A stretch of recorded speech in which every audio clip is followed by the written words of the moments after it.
विपक्ष को एक साथ आना होगा, देश को बचाना होगा, संविधान को बचाना होगा, लोकतंत्र को बचाना। वो झूठ के प्रपंडा ज़्यादा दिन नहीं चलेगा।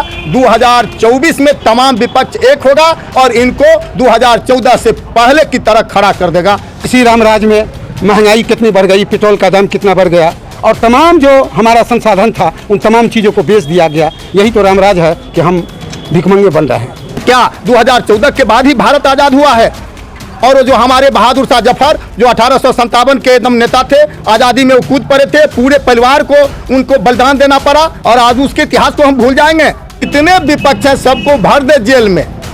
हम तो लोग तैयार हैं, लेकिन हम लोग कहेंगे ही मोदी हटाओ, देश बचाओ, संविधान बचाओ। अभी क्या रणनीति है? अभी तो रणनीति यही है कि भाजपा को भगाना है, देश को बचाना है, संविधान को बचाना है। मोदी जी कहते हैं गरीबों का कल्याण हो रहा है। और कल्याण तो हो रहा है। 2014 में 400 रुपये गैस सिलेंडर था और आज वो गैस सिलेंडर 1350 रुपये बिक रहा है। यही कल्याण है, गरीबों का कल्याण है।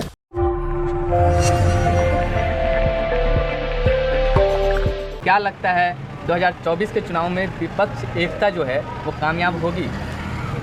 बिहार में और ख़ास करके देश में जो हालात पैदा है वो 2024 में विपक्ष एक होंगे और होना होगा विपक्ष को, इसीलिए कि जब संविधान नहीं बचेगा तो 2024 के बाद कोई चुनाव नहीं होगा। कैसे लगता है संविधान खतरे में है? इसलिए कि वो हिंदू राष्ट्र की बात कर रहे हैं और हिंदू राष्ट्र की बात में संविधान तो कहीं रहेगा ही नहीं। इसीलिए विपक्ष को एक साथ आना होगा, देश को बचाना होगा, संविधान को बचाना होगा, लोकतंत्र को बचाना होगा। कह रहे रामराज आ रहा है। वो रामराज तो उनका एक फारस है। इसी रामराज में महंगाई कितनी बढ़ गई, पेट्रोल का दाम कितना बढ़ गया और तमाम जो हमारा संसाधन था उन तमाम चीज़ों को बेच दिया गया। यही तो रामराज है कि हम भिखमंगे बन रहे हैं। आप महंगाई कर रहे हैं, लोग कह रहे हैं कि सब जनता खुश है, क्या कहेंगे आप? कहेंगे देखिए, आज महंगाई तो देख ही रहे हैं कि आज सबसे जो अभी तक है ये सरकार जो वादा किया था 14 में, हम 14 से आते हैं, जो महंगाई को हम रोक लगावेंगे, बेरोज़गारों को रोज़गार, हर वर्ष 2 करोड़ को रोज़गार देंगे, किसानों का आय दुगना करेंगे। 2022 का टारगेट था उनको और 2022 तक किसानों को कंगाल कर दिए। और हम धन्यवाद देना चाहते हैं किसान संगठनों का, जो 540 किसान संगठन 13 महीना दिल्ली के चारों तरफ से घेर करके और इनको धूल चटाने का काम किया। 14 में वादा किया तो 19 में जनता उन्हीं को प्रचंड बहुमत दी। और वो तो है, क्योंकि उनके साथ जो है एकदम झूठ का एजेंडा है।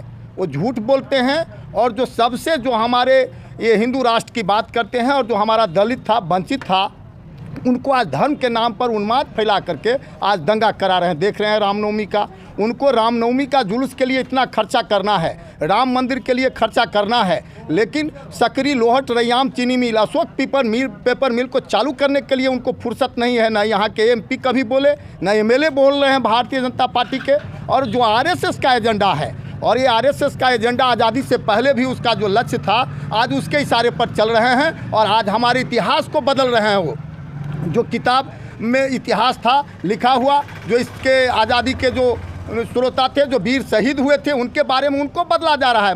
महात्मा गांधी के विषय वस्तु को बदला जा रहा है, बाबर के हुकूमत को बदला जा रहा है। अरे उन्होंने, मुगलों ने देश को लूटा था, इसलिए उनके इतिहास मिटा देना है। तब तो ये 800 बरस पीछे जा रहे हैं। और 2014 वही अपने भाषण में, जब अभी हाल में भारतीय जनता पार्टी के बैठक में भाषण दिए तो 800 वर्ष पहले का जिक्र किए, महाराणा प्रताप के हुकूमत का, और फिर 2014 के बाद का। हम आपसे कहना चाहते हैं भारत के नागरिकों से कि क्या 2014 के बाद ही भारत आज़ाद हुआ है? और वो जो हमारे बहादुर शाह जफर जो 1857 के एकदम नेता थे, आज़ादी में वो कूद पड़े थे, पूरे परिवार को उनको बलिदान देना पड़ा और आज उसके इतिहास को हम भूल जाएंगे? ये तमाम करके आज किसानों के ठकैती हुआ है, मजदूरों का हुआ है, बेरोज़गार को रोज़गार नहीं मिला। और ये तमाम जो ये वादा किए इसको एकदम, और एक ही इनका एजेंडा है, आप हिंदू राष्ट्र, जय श्री राम। अच्छा, आप वो कह रहे हैं, बीजेपी के नेता कह रहे हैं कि विपक्ष एकजुट हो रहा है, इन सब के लिए मोदी जी अकेला काफ़ी हैं। ऐसा नहीं है, उनको धूल चटा जाए। एक प्रधानमंत्री हो करके कोई भी राज्य, एक छोटा सा राज्य त्रिपुरा में चुनाव हुआ, 11 बार प्रधानमंत्री जा रहे हैं वहाँ। उनको देखिए, कि क्या है, प्रधानमंत्री एक भिखमंगे की तरह भीख मांग रहे हैं गांव-गांव में घूम करके, तो लोग का स्वाभाविक बात है मानसिक बदलाव होगा। हम कहना चाहते हैं वो एकदम तंग हैं विपक्ष के आगाम में। है जनता के साथ जा रहे, जनता के साथ जा रहे हैं। कहीं वो जमीनी नेता नहीं है, वो झूठ के प्रपंडा ज़्यादा दिन नहीं चलेगा।